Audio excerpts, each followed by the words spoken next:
Baik, Assalamualaikum warahmatullahi wabarakatuh. Apa kabar anak-anak? Baik, hari ini kita akan belajar pendidikan agama Islam dengan materi indahnya saling menghormati. Yang akan kita bahas hari ini adalah yang pertama, sekilas pengenalan Quran Surat Al-Kafirun. Yang kedua, cara membaca Quran Surat Al-Kafirun. Yang ketiga, menulis Quran Surat Al-Kafirun. Yang keempat, menghafal Quran Surat Al-Kafirun. Dan yang terakhir, memahami arti Quran Surat Al-Kafirun. Sebelum memulai pelajaran, marilah kita berdoa terlebih dahulu. Marilah kita membaca Al-Fatihah. Semoga dengan bacaan surat Al-Fatihah kita dimudahkan oleh Allah dalam menerang pelajaran, ilmu kita manfaat, sehingga nantinya kita dapat mengerjakan tugas-tugas yang ada dengan mudah. Ala hadhihi niyat Al-Fatihah. A'udzu billahi minasyaitonir rajim. Bismillahirrahmanirrahim. Alhamdulillahi rabbil alamin. Ar-Rahmanir-Rahim. Maliki yaumiddin. Iyyaka na'budu wa iyyaka nasta'in. Ihdinas siratal mustaqim. Siratal ladzina an'amta 'alaihim ghairil maghdubi 'alaihim waladdallin. Rabbighfirli wa liwalidayya wa lil mu'minina amin. Baik, mari kita lanjutkan. Untuk anak-anak, kalian dapat menyimak video ini atau kalian juga dapat membuka bukunya ya, Al-Matlub halaman 5 agar lebih mudah memahami. Untuk yang pertama, nah ini, kalian lihat gambar ini. Nah, ini gambar burung garuda ya. Di sini ada semboyan Bhinneka Tunggal Ika yang memiliki arti berbeda-beda tetapi tetap satu juga.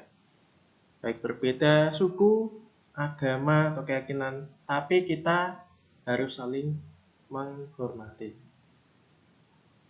Nah, kemudian yang kedua, perhatikan gambar berikut ini. Coba amati baik-baik. Sudah? Baik, gambar ini yang pertama dilihat. Ini ada gambar umat Islam menuju masjid.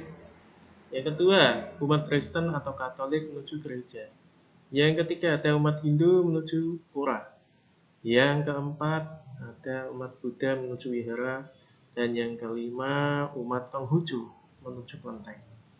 Baik, dari gambar ini kalian bisa memahami bahwa kita beribadah itu sesuai agama kita, sesuai keyakinan kita.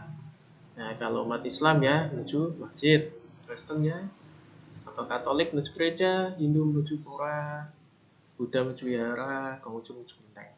Jadi sudah ada tempatnya masing-masing. Ya, berbeda tetapi tetap satu juga. Karena apa?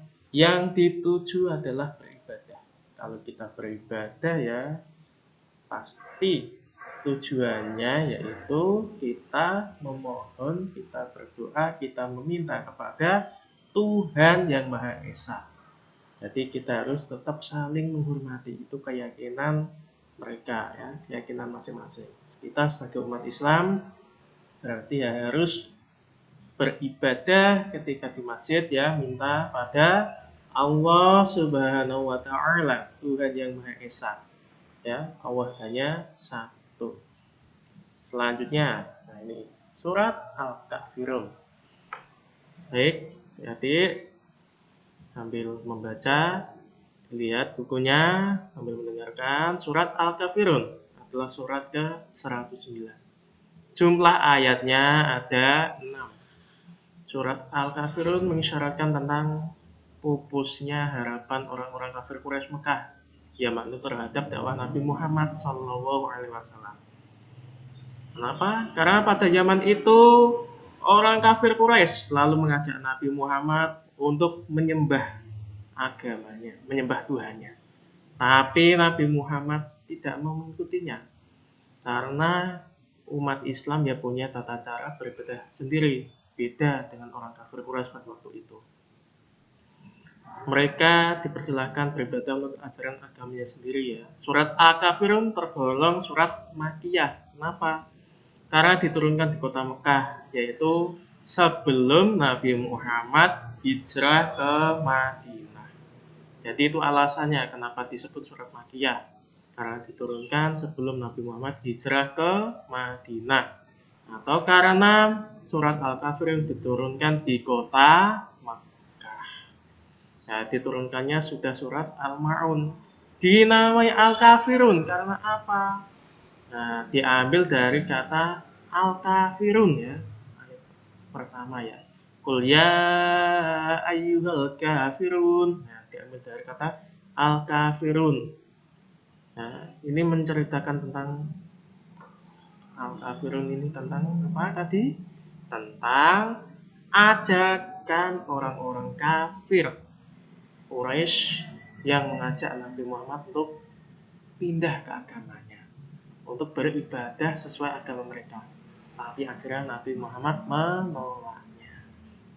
Baik, kita akan membahas lebih lanjut nanti ya. Selanjutnya, nah ini Al-Quran itu berisi firman-firman Allah yang disampaikan malaikat Jibril kepada Nabi Muhammad SAW. Kalau kita berbicara tentang Al-Quran, tentu ada adabnya, ada tata caranya. Ya, ini yang pertama tata cara mulai membaca Al-Quran. Ada yang pertama dengan membaca isti'adah atau yang lebih kalian kenal adalah ta'awud, yaitu a'udzu billahi minasyaitonir rajim. Selanjutnya membaca basmalah. Nah, tapi alangkah baiknya kita harus menjaga adabnya. Kalau sebelum membaca Al-Quran harus mempunyai wudhu ya. Kita harus bersih terlebih dahulu, yaitu wudhu terlebih dahulu baru membaca Al-Quran. Nah, kemudian setelah kalian membaca Al-Quran, membuka Al-Quran, ini kita akan belajar surat Al-Kafirun. Perhatikan tanda baca berikut ini. Nah, lihat baik-baik ya. Ini yang pertama ada tanda baca fathah ya, dibaca A. Yang kedua ada tanda baca kasrah dibaca I, dan ada tanda baca dhammah yang dibaca U. Nah, baik, adik-adik. Nah, ini kenapa kok dibahas di sini tentang tanda baca? Karena masih banyak ya yang seusia kalian ketika membaca itu membacanya itu cepat-cepat. Terlalu cepat sampai akhirnya melupakan tanda baca yang harus dibaca A, I, U, itu malah salah. Karena saking cepatnya membaca, jadi keliru. Jadi ketika adik-adik nanti belajar membaca surah Al-Kafirun ini, pelan-pelan saja. Tidak usah cepat-cepat. Yang penting tartil, yaitu pelan-pelan sesuai dengan hurufnya, sesuai dengan tanda bacanya. Selanjutnya, nah, selain ada tanda baca ini, ada tanda baca tanwin. Fathah ten dibaca an, kasroh ten dibaca in, dhammah ten dibaca un. Ya. Kemudian ada sukun atau tanda baca mati. Jadi kalau ada huruf sukun ini, ada tanda baca sukun ini, huruf yang disukun harus dibaca mati. Ada tasydid, yaitu dibaca tebal atau double. Contohnya ini ada contoh tanda baca tasydid di huruf mim yang bertasydid. Arbidumma. Nah, ini dibaca tebal tasydid ya, ada dengungnya. Arbidumma. Nah, dengung ya, dirasakan di mulut itu ada getaran, itu dengung. Yang ketiga ini membaca kalimat bahasa dari arah sebelah kanan ke kiri. Ya, kalau tulisan Arab dituliskan dari kanan ke kiri ya. Baca ayat Al-Quran harus dengan lafal dan makhraj yang benar. Jadi pelan-pelan saja biar benar. Yang keempat, cermati cara pengucapan bapak atau ibu guru atau bapak atau ibu kalian di rumah dalam melafalkan ayat-ayat Quran surat Al-Kafirun. Yang kelima, ini ya, bacalah Quran surat Al-Kafirun dengan tartil. Yang keenam, bacalah berulang-ulang sampai lancar. Dan yang ketujuh, bacalah penggalan kalimat dalam Quran surat Al-Kafirun di bawah ini. Jadi mari kita belajar bersama-sama. Nah, ini ada ya. Baik, marilah kita baca ta'awud terlebih dahulu. A'udzu billahi minasyaitonir rajim. Bismillahirrahmanirrahim. Ayat 1. Qul ya ayyuhal kafirun. Nah, dilihat adik-adik, di sini ada ya ayyuh. Kalau kalian lihat di bukunya di Al-Matlub, ya, di sini nanti ada penjelasannya ya. Di Al-Matlub ini dijelaskan cara membacanya ya, dengan 5 harokat. Nah, kalau di sini 5 ketukan. Ini sama ya, 5 harokat atau 5 ketukan. Kalian bisa menghitungnya pakai jari ya. Kenapa ini kok dibaca panjang? Ini namanya mad wajib mutasil. Ya. Ini ada huruf mad ya, panjang bertemu dengan hamzah. Jadi wajib mutasil. Dibaca 5 harokat panjangnya. Ya ayyuha. Ya ayyuha. Itu ya, dibaca panjang. Yang ini ada 2 harokat, 2 ketukan. Al-kafirun, wawunya dibaca panjang, 2 harokat atau 2 ketukan saja. Kemudian ayat kedua, la a'budu ma ta'budun, 5 ketukan.